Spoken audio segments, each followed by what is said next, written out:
बॉलीवुड में जिस तरह का शहंशाह का रुतबा बच्चन साहब को हासिल है, कुछ वैसा ही मुकाम शेयर मार्केट्स में राकेश झुनझुनवाला का है। शेयर मार्केट्स के इस दिग्गज निवेशक को कोई बिग बुल बुलाता है तो कोई इन्हें भारत का वॉरेन बफेट समझता है। वैल्यू क्रिएशन की जो मिसाल राकेश झुनझुनवाला ने पेश की है, वैसा कोई दूसरा नहीं मिलता है। यही वजह है कि राकेश झुनझुनवाला के फैसलों का इंतजार बड़े से बड़े निवेशकों को रहता है। निवेशक ये जानना चाहते हैं कि वो किस कंपनी में निवेश कर रहे हैं और किससे बाहर निकल रहे हैं। सभी को बिग बुल के कमाई के मंत्र का इंतजार रहता है। तो चलिए आपका इंतजार खत्म करते हैं और जानते हैं कि बिग बुल के बिग बेट्स क्या हैं।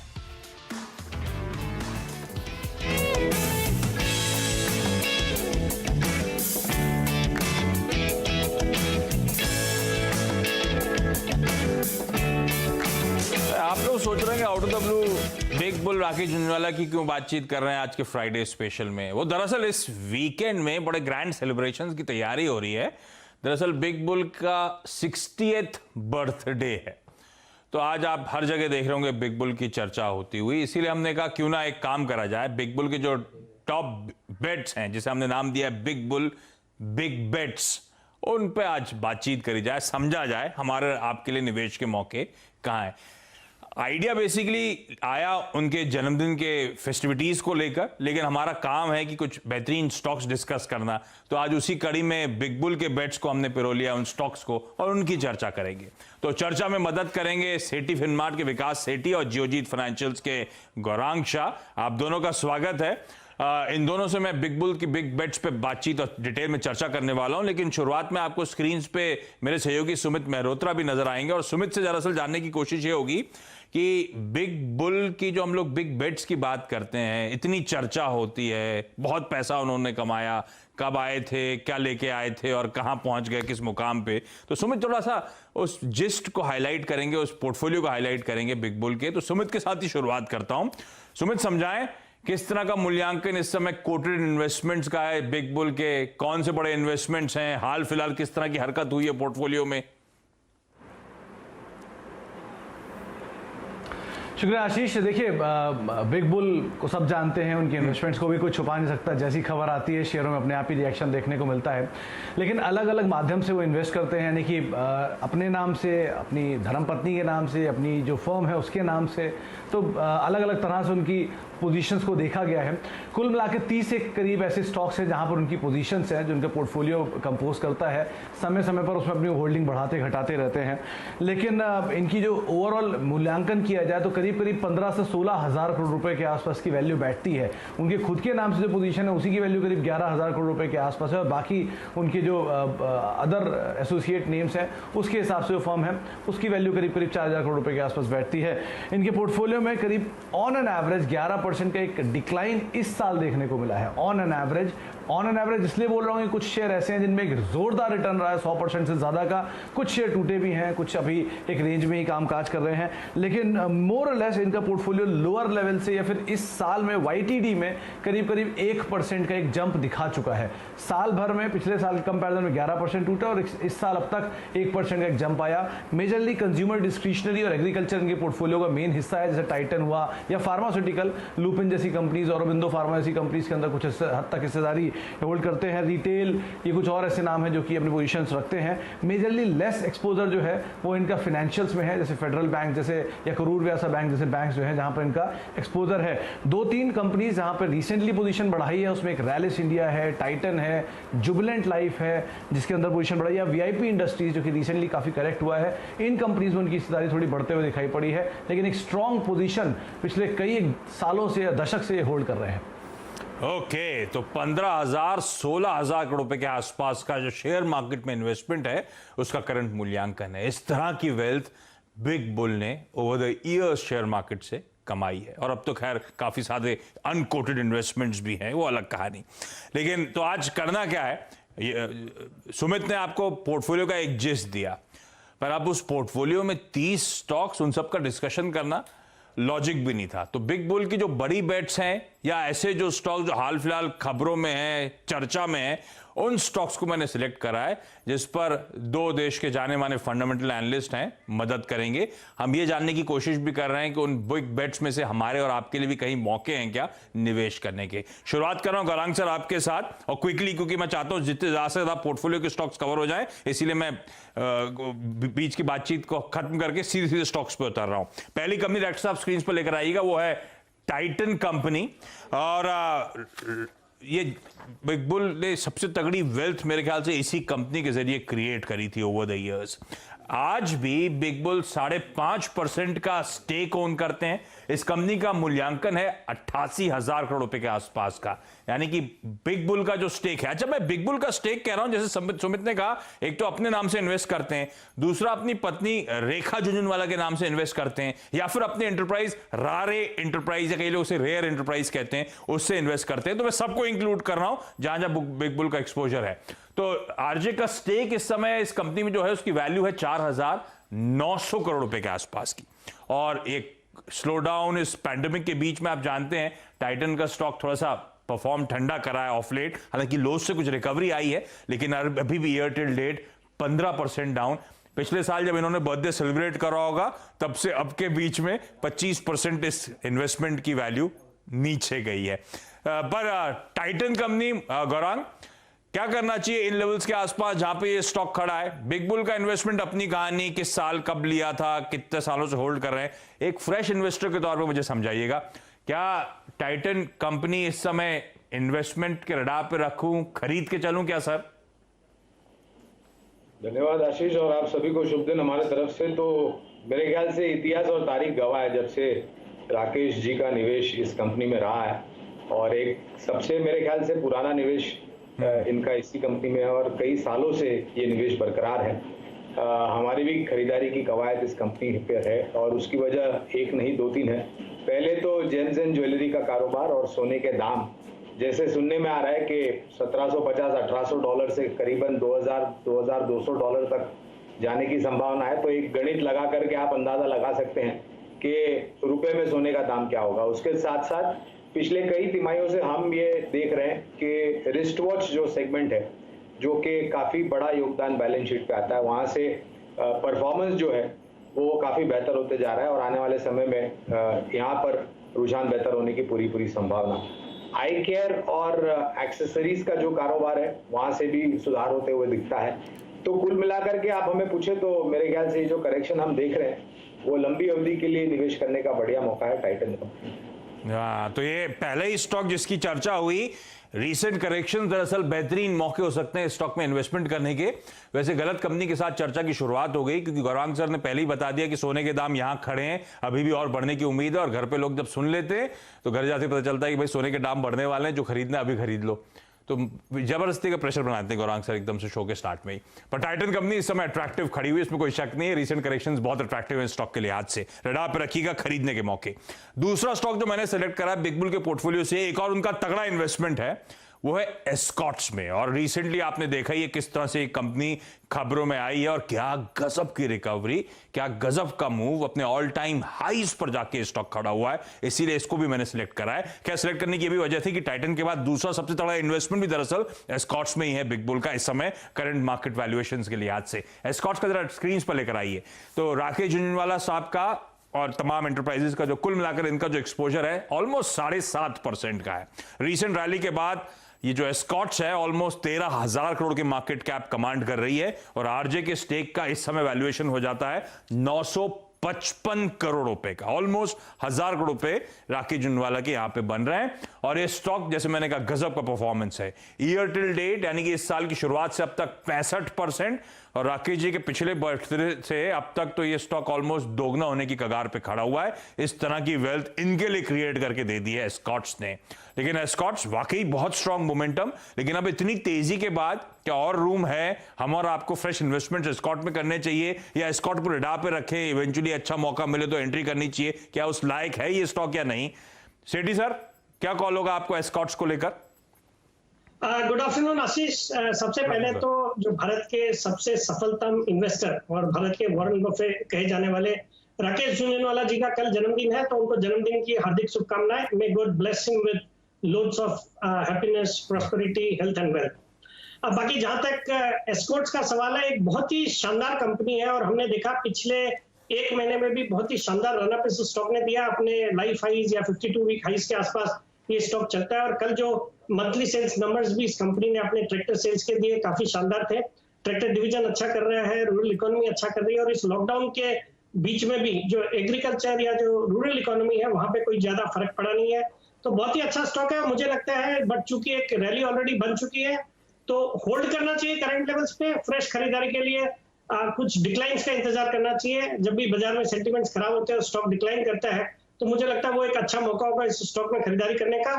बाकी एक शानदार कंपनी है, बिल्कुल होल्ड करने की सलाह है। मेरा इसमें एक साल का लक्ष्य रहेगा 1250 रुपए। तो आप कह रहे हो गिरावट पे खरीदारी। आप विकास सर किन लेवल्स पे कंफर्टेबल होगे इस स्टॉक में एंट्री पाने के लिए? कहां पे मैं खरीदना शुरू करूं इस स्टॉक को?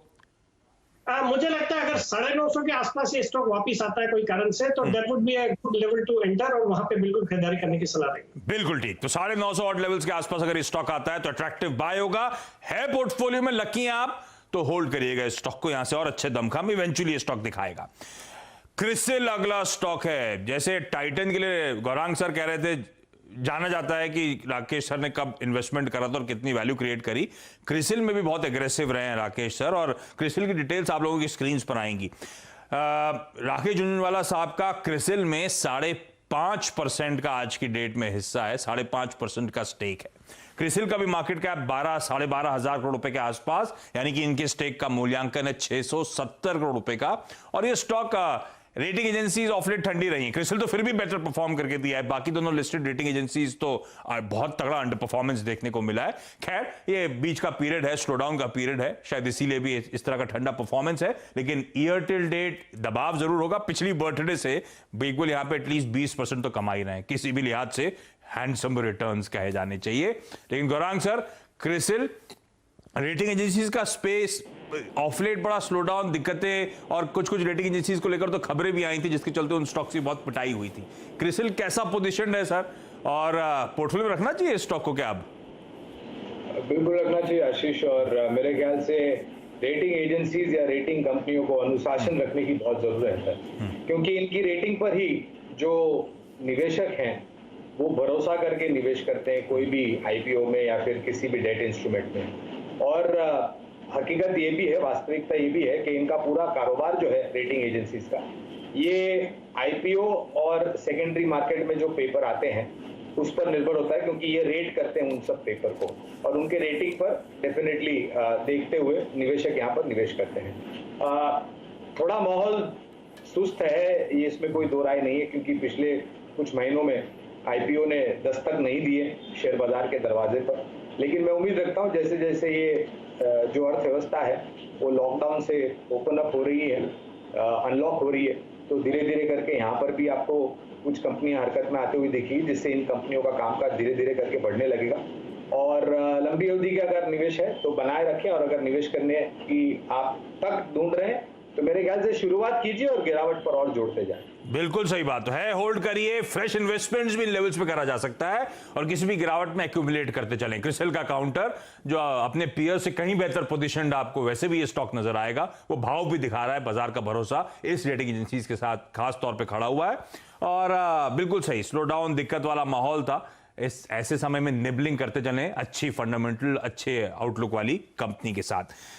ल्यूपिन अगला स्टॉक, और मैं जो नाम ले रहा हूं, आप लोग जैसे ही मैं नाम ले रहा हूं आप लोग एसोसिएट कर रहे होंगे, क्योंकि कई बार इस चैनल पे बातचीत हो चुकी है इन स्टॉक्स की, खास तौर पे इन पर्सपेक्टिव राकेश झुंझुनवाला। अच्छा, राकेश झुंझुनवाला साहब, बीच में आजकल ना कॉन्फ्रेंस कॉल जब होती हैं, एनालिस्ट कॉन्फ्रेंस कॉल जब होती हैं कंपनीज की रिजल्ट्स के बाद, उसमें भी खासे एक्टिव होने लगे हैं। तो कई बार देखोगा आपने, सब चैनल्स काट लेते हैं, जैसे राकेश झुंझुनवाला सवाल पूछने आते हैं, चाहे वो टाइटन की प्रेस कॉन्फ्रेंस कॉल में, एनालिस्ट कॉन्फ्रेंस कॉल में, चाहे वो ल्यूपिन की एनालिस्ट कॉन्फ्रेंस कॉल में। तो आजकल कॉन्फ्रेंस कॉल में बहुत एक्टिव हो रहे हैं राकेश सर। लेकिन चलिए, ल्यूपिन के स्टेक आपकी स्क्रीन पे 1.5% का स्टेक। ल्यूपिन वो कंपनी जिसका 40,000 से ज्यादा का मार्केट कैपिटलाइजेशन है।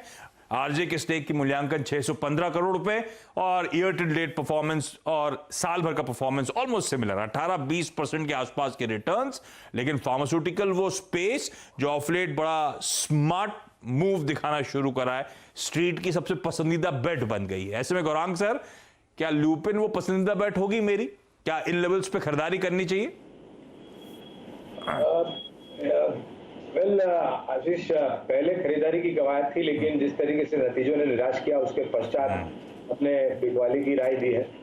मैं उम्मीद रखता हूं कि स्थानीय मार्केट में कारोबार और अमेरिका में जो मार्केट है जिससे ज्यादातर योगदान बैलेंस शीट पे आता है, और मैनेजमेंट की ये टिप्पणी भी थी पिछले 2-3 तिमाही से जब से नतीजे आ रहे हैं कि वहां पर सुधार दिख रहा है, लेकिन उसको बैलेंस शीट में तब्दील होने के लिए समय लगेगा, नतीजों में तब्दील होने के लिए समय लगेगा। तो अगर आपका निवेश है तो आप बनाए रखें क्योंकि सुधार दिख रहा है, और अगर निवेश नहीं है और फार्मा सेक्टर में आप निवेश का ध्यान बना रहे हैं तो टोरेंट फार्मा ज्यादा प्रेफरेबल होगा। इंटरेस्टिंग। तो ल्यूपिन रीसेंट रिजल्ट के डिसअपॉइंटमेंट के बाद है तो होल्ड करें। फ्रेश फार्मास्यूटिकल इंडस्ट्री में सेक्टर में एक पिक चाहिए तो ल्यूपिन से बेहतर होगा कि टोरेंट फार्मा, उस स्टॉक में आप लोग बेट कर सकते हैं। जुबिलेंट लाइफ साइंसेज एक और स्टॉक जहां पे राकेश जी की बड़ी तगड़ी होल्डिंग है। स्क्रीन पर लेकर आएगा डिटेल्स विकास सर, ये आपके लिए 4.4% की करंट होल्डिंग, यानी कि ऑलमोस्ट 70 लाख शेयर्स हैं राकेश सर के पास।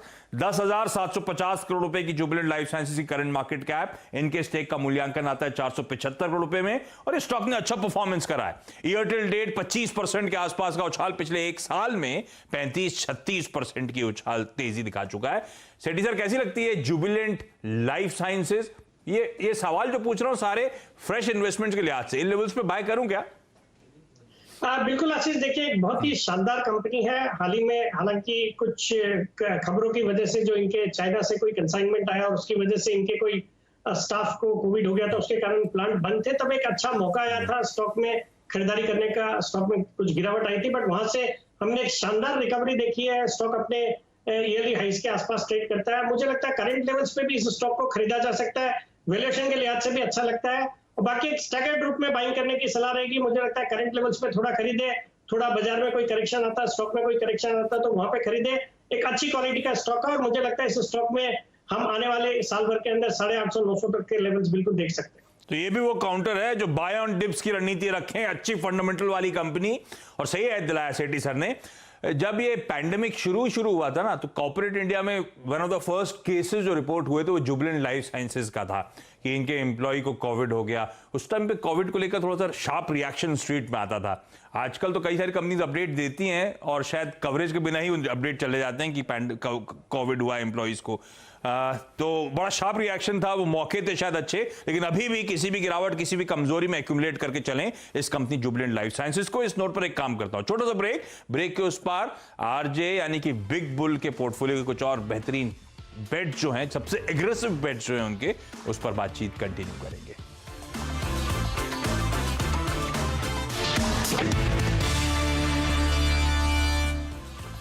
चलिए, ब्रेक के बाद आपका स्वागत है। हम बात कर रहे हैं बिग बुल यानी कि राकेश झुनझुनवाला, बिग बुल की बिग बेट्स की, वो स्टॉक जहां पे उनका सबसे तगड़ा एक्सपोजर है। क्या उन स्टॉक्स में बिग बुल ने ऑब्वियसली उनके फंडामेंटल्स चेक करे होंगे, उन्हें अच्छे लगे होंगे, लेकिन क्या हमारे आपके लिए अच्छे मौके हैं इस समय भी उन स्टॉक्स में निवेश करने के? क्योंकि हर चीज एक प्राइस पे, एक भाव पे अच्छी लगती है। बिग बुल के पुराने इन्वेस्टमेंट्स हो सकते हैं, लेकिन हमारी वो कड़ी में हम वो सारे स्टॉक्स डिस्कस कर रहे हैं। मैं रिविजिट करूंगा अब तक जिन स्टॉक्स पे बात हुई और जो रिकमेंडेशंस आए, लेकिन अगली कड़ी में स्टॉक जो है वो है फेडरल बैंक। और राकेश झुनझुनवाला साहब का फेडरल बैंक, डॉक्टर साहब वो लेकर आइएगा स्क्रीन पे, ऑलमोस्ट 3% से थोड़ा ज्यादा ही स्टेक है फेडरल बैंक पे। 10,550 करोड़ रुपए का फेडरल बैंक का मूल्यांकन, बिग बुल के स्टेक की वैल्यू 320 करोड़ रुपए। और फेडरल बैंक किस तरह का परफॉर्मेंस है आप देखिए आपकी स्क्रीन पर। एक साल पहले मेरे ख्याल से 80, 90, 100 के जोन्स पे ट्रेड करता था और अब 50 ऑड लेवल्स के आसपास। इसीलिए वो ईयर टिल डेट रिटर्न्स और एक साल के रिटर्न्स आपकी स्क्रीन पर। पिछले बर्थडे से इस बर्थडे के बीच में बिग बुल ने आधा पैसा गवा दिया है फेडरल बैंक में, कहना चाहिए। लेकिन गौरांग सर, फेडरल बैंक कैसा लगता है? थोड़ा सा डिसअपॉइंटमेंट रहा है इसकी परफॉर्मेंस को लेकर, लेकिन जहां खड़ा है इस समय, क्या फ्रेश इन्वेस्टमेंट बनता है? बिल्कुल बनता है। और उतार चढ़ाव तो बाजार के दो पहलू है आशीष। और अक्सर ऐसा होता है कि कोई भी निवेशक अगर निवेश करता है तो, और हर निवेशक यही चाहता है कि हमारे निवेश करने के बाद शेयर ऊपर जाए, नीचे ना आए। लेकिन वास्तविकता में ऐसा होता नहीं है। एक्सक्यूज मी, उतार चढ़ाव एक पहलू है बाजार का, और वहां से अगर आपका 90 अभी का नजरिया है तो खरीदारी की कवायद है। और ये फेडरल बैंक में दिक्कत इसलिए हुई थी क्योंकि ये एक तो दक्षिण भारत स्थापित एक बैंक है, केरला में हेडक्वार्टर्स है इनके, और केरला में जो बाढ़ आई थी उसको लेकर के काफी खामियाजा भुगतना पड़ा था इस बैंक को। और उसके पश्चात भी अगर आप देखने जाए तो जो दिक्कतें बैंकिंग सेक्टर को सामना करना पड़ा था, उसको लेकर के भी प्रोविजनिंग, ग्रॉस नेट एनपीए में वगैरह वगैरह आंकड़े थोड़े निराशाजनक थे, लेकिन अब सुधार दिख रहा है और हमें लग रहा है कि अगर आपका लंबी अवधि का नजरिया तो फिर से वो ऊपर भी स्तर लौट के आए, उसमें हमें ताजुब नहीं होगा।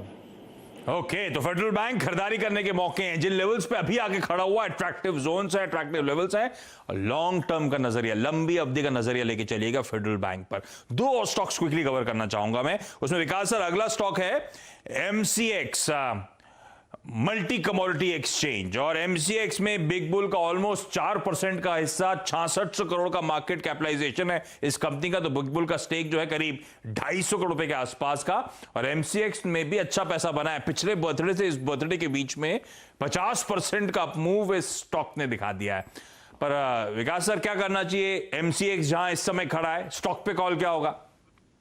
नहीं, बिल्कुल आशीष, देखिए बहुत ही शानदार कंपनी है, नियर मोनोपोली है अपने फील्ड में, ये आपके क्रूड है, मेटल्स है और बाकी काफी अच्छे मार्जिन है, नतीजे भी क्वार्टर ऑन क्वार्टर अच्छे आते हैं। मुझे लगता है इस स्टॉक में बिल्कुल बने रहना चाहिए, हालांकि अपने निचले लेवल से एक अच्छी खासी तेजी इस स्टॉक में हुई है, तो उस लिहाज से थोड़ी गिरावट का इंतजार करके खरीदारी करें। अब बाकी इस स्टॉक पे मैं बुलिश हूं और मेरा एक साल में इस पे इसका लक्ष्य रहेगा 1550 रुपए। अच्छा विकास सर, क्विकली एक स्टॉक और दिखाई डायरेक्टर साहब स्क्रीन पे, समय खत्म हो गया है, एनसीसी का, जहां पे आरजे ने बड़ा एग्रेसिव बेट लिया था, 10% से ज्यादा होल्ड करते हैं, 6.23 करोड़ शेयर्स की होल्डिंग है, और ये स्टॉक तो हम सब जानते हैं इंफ्रा कंपनीज की पिटाई, उसमें एनसीसी खास तौर पे रीसेंट रिकवरी के बावजूद देखिए किस तरह की वैल्यू इरोजन इस स्टॉक में होती हुई नजर आई है। विकास सर, एनसीसी में क्या करना चाहिए, अब जो हो गया वो हो गया?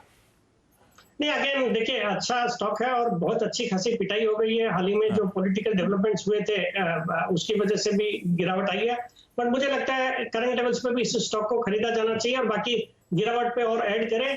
और ये स्टॉक मुझे लगता है with in the infra space एक अच्छी क्वालिटी की बैलेंस शीट है और यहाँ से अच्छा करेगा। मेरा इस पे साल भर का टारगेट 45 से 50 रुपए का है, तो करंट लेवल्स पे खरीदारी करने की या कोई भी गिरावट पे और ऐड करने की सलाह है। तो लार्जली जितने स्टॉक डिस्कस करें सब में खरीदारी, टाइटन खरीद के चलें, एस्कॉट्स बाय ऑन डिप्स की स्ट्रैटेजी अपनाना ज्यादा बेहतर होगा, या फिर करंट होल्ड करें जिनके पास है, क्रिसिल खरीदें, ल्यूपिन होल्ड करें जिनके पास है, फ्रेश इन्वेस्टमेंट फार्मा में करना है तो टोरेंट फार्मा ज्यादा बेहतर है, Jubilant Life buy on dips की रणनीति रखें, फेडरल बैंक खरीद के चलें, एमसीएक्स पे खरीदना चाहिए, और एनसीसी जहां खड़ा है यहां पर, और यहां से कोई भी गिरावट आती तब भी स्टॉक को एक्यूमुलेट करने के मौके। तो ये रही वो बिग बुल की जो सबसे बड़ी बेट्स थी इस समय, उन पे एक डिस्कशन। गौरांग सर, विकास सर, आप दोनों का धन्यवाद इस शो में शुमार होने के लिए और आप सबका इस खास पेशकश को देखने के लिए। ब्रेक ले रहा हूं, लेकिन ब्रेक के उस पार सीएनबीसी आवाज पर न्यूज कवरेज कंटिन्यू करेगा। नमस्कार।